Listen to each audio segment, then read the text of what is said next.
Prepare तो कर नहीं आई हूँ, बट अब जो याद आ रहा है छोटा सा वो आप लोगों से शेयर करते हैं। तो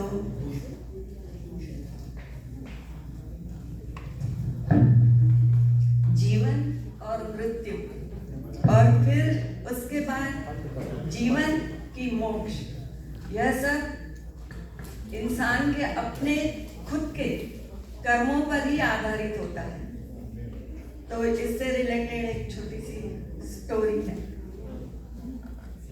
एक व्यक्ति था, तो उसके बहुत अच्छे कर्म हुए, जिंदगी में अच्छा ही अच्छा किया, सोचा अच्छा, स्वभाव अच्छा, सब कूल रहा।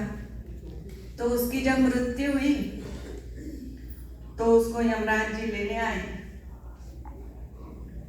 बोले तेरे को तो मैं मोक्ष दूंगा, अब तो तू भगवान की शरण में ही रहेगा, आनंद में रहेगा। तो बोला कि फिर मैं स्वर्ग और नर्क कहीं नहीं जाऊंगा। बोला नहीं, आपके कर्म बहुत अच्छे हैं, आपने इतना अच्छा किया है कि आपको अभी वो ईश्वर के चरणों में मोक्ष प्राप्त होगा।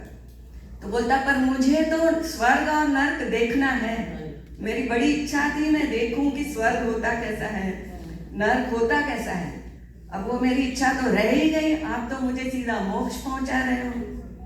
तो बोला ठीक है, आपके कर्म इतने अच्छे हैं तो मैं आपकी वो भी इच्छा पूरी करता हूँ। चलिए रास्ते में ही है जहाँ हम जा रहे हैं मोक्ष के, तो आपको मैं पहले जो नर्क पड़ता है वो दिखा देता हूँ, ज्यादा समय मत लेना, आपकी इच्छा पूरी करनी है। मैं ठीक है, चले आगे। आया नर्क आया, बोला यमराज जी बोले मैं बाहर ही खड़ा हूं, आप जाओ और देख के वापस आना। ठीक है, अंदर गए। वो व्यक्ति अंदर गया, देखा वहां त्राही त्राही मची हुई थी, सब लोग रो रहे, तड़प रहे, भूख से बेहाल, ऐसे जैसे हड्डियों के ढांचे बन गए हैं और कुछ भी नहीं कर रहे हैं, ऐसे पड़े। तो गया, एक दो से बात की, बोला भाई आप नर्क में आ गए हो, आप कैसे हो? तो क्या करें, बहुत भूख लगी है पर खाने को कुछ नहीं है।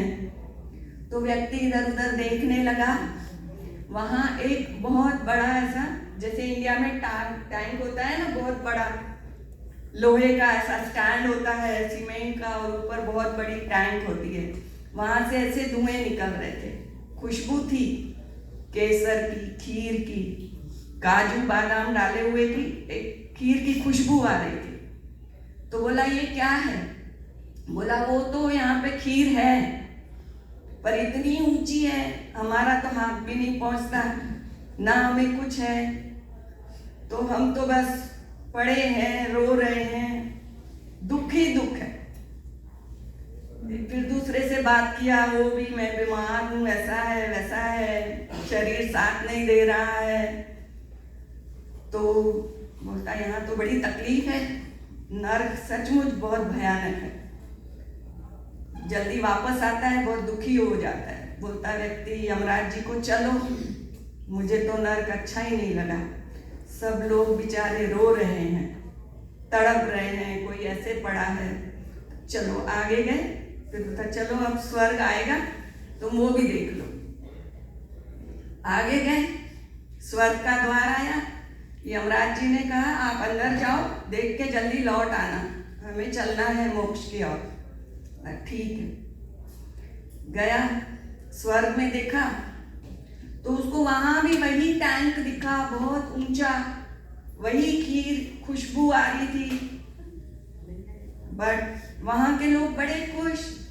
स्वर्ग में उन्होंने फल फूल झाड़ लगाए हुए थे, खा रहे थे, काम कर रहे थे।